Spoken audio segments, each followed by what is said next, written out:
During World War II, the level of coordination and efficiency in the Nazification of Germany was unprecedented.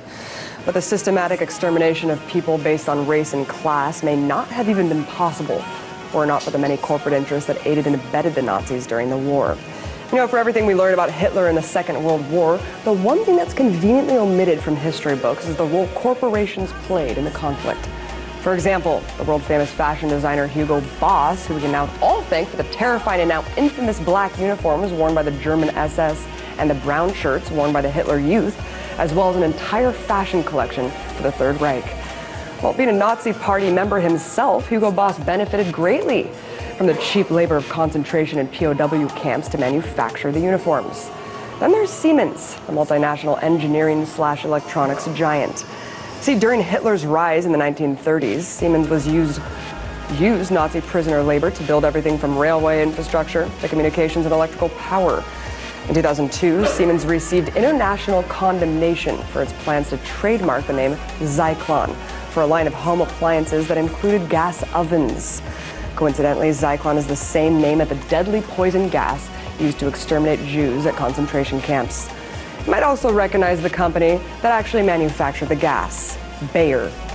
Next is IBM, or International Business Machines, While the tech giant is now a staple of America's digital industry, during World War II, IBM played an integral role in carrying out the Holocaust in Poland.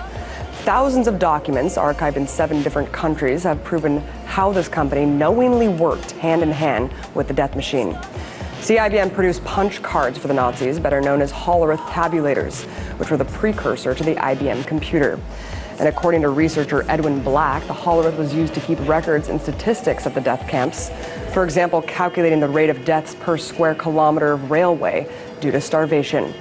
But despite the evidence of the company's sordid past and requests for a formal apology, IBM has kept silent on the matter. And then there's Chase Bank, now JP Morgan Chase.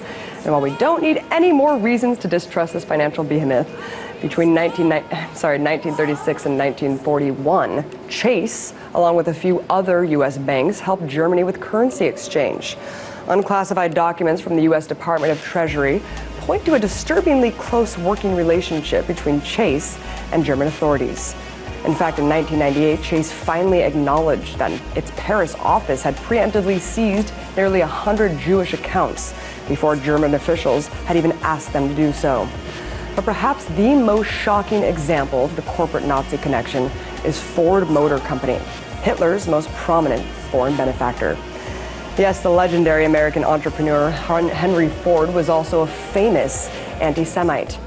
In 1937, Adolf Hitler had a special medal created for foreign friends of the Third Reich, and the regime awarded it to Henry Ford that very same year. This might explain why Ford opened an assembly plant in Berlin in 1938 just before the war, which according to U.S. Army intelligence produced vehicles designed for troop transport.